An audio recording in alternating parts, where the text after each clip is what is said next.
भारतीय संसद के दो सदन हैं। Number 1 Rajya Sabha, number 2 Lok Sabha. आज हम राज्यसभा के बारे में जानते हैं।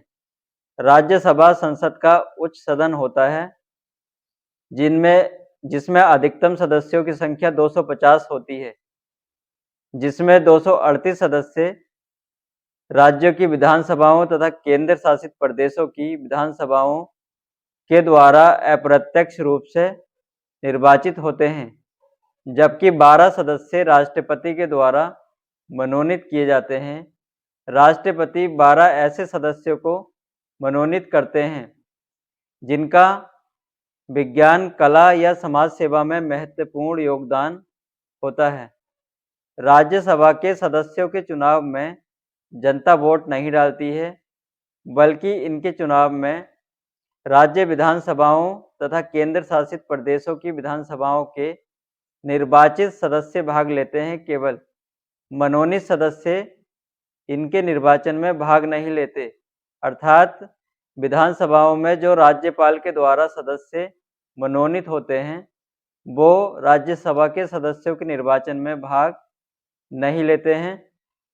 राज्यसभा में किस राज्य से कितने सदस्य होंगे या किस राज्य की कितनी सीटें होंगी, इसका वर्णन संविधान की 4वीं अनुसूची में किया गया है। राज्यसभा में जिस राज्य की जनसंख्या अधिक होती है उस राज्य के सदस्यों की संख्या भी अधिक होती है, या जिस राज्य की जनसंख्या अधिक होगी राज्यसभा में उसकी सीटें भी अधिक होंगी। जिस राज्य की जनसंख्या कम होगी उसकी सीटें भी राज्यसभा में कम। राज्यसभा के सदस्यों की योग्यताएं। कोई व्यक्ति राज्यसभा का सदस्य जब बन सकता है जब उसके पास निम्न योग्यताएं हों। नंबर 1, वह भारत का नागरिक हो। नंबर 2, उसकी कम से कम आयु 30 वर्ष हो। नंबर 3, वह किसी लाभ के पद पर ना हो। यदि कोई व्यक्ति संघ या राज्य सरकार में कोई मंत्री पद पर है तब वह लाभ का पद नहीं माना जाएगा।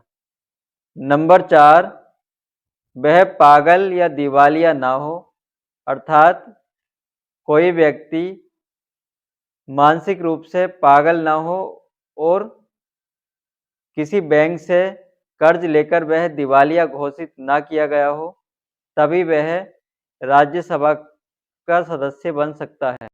राज्यसभा का कार्यकाल। राज्यसभा एक स्थायी सदन है जो कभी भंग नहीं होता।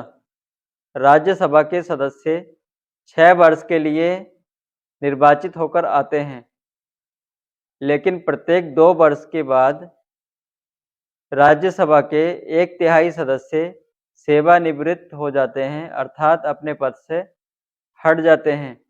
उनके स्थान पर नए सदस्य निर्वाचित होकर आते हैं। राज्यसभा का सभापति। राज्यसभा के पीठासीन अधिकारी को ही राज्यसभा का सभापति कहते हैं। भारत का उपराष्ट्रपति राज्यसभा का सभापति होता है। जब उपराष्ट्रपति राष्ट्रपति के रूप में कार्य करता है तब वह राज्यसभा में सभापति के रूप में कार्य नहीं कर सकता। राज्यसभा के सभापति के कार्य लोकसभा के अध्यक्ष के समान ही होते हैं। राज्यसभा का सभापति राज्यसभा का सदस्य नहीं होता, उसे वोट देने का अधिकार नहीं होता है, लेकिन बराबर मत होने पर वह निर्णायक मत दे सकता है। अर्थात जब कोई कानून पास करने के लिए राज्यसभा में मत पड़ते हैं, वोट पड़ते हैं, तब यदि दोनों तरफ मत बराबर हैं तब वह निर्णायक मत दे सकता है। राज्यसभा की शक्तियां। लोकसभा से विधेयक पास होने के बाद राज्यसभा में जाता है और राज्यसभा में उसे पास होना होता है। यदि धन विधेयक नहीं है तब राज्यसभा की शक्ति लोकसभा के लगभग समान ही है। राज्यसभा धन विधेयक को 14 दिन अपने पास रोक सकती है।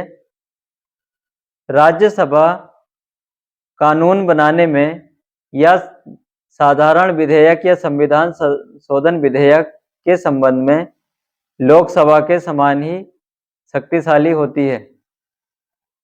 राज्यसभा राष्ट्रपति पर महाभियोग लगाने या कानून बनाने के संबंध में भी लोकसभा के समान ही शक्तिशाली है।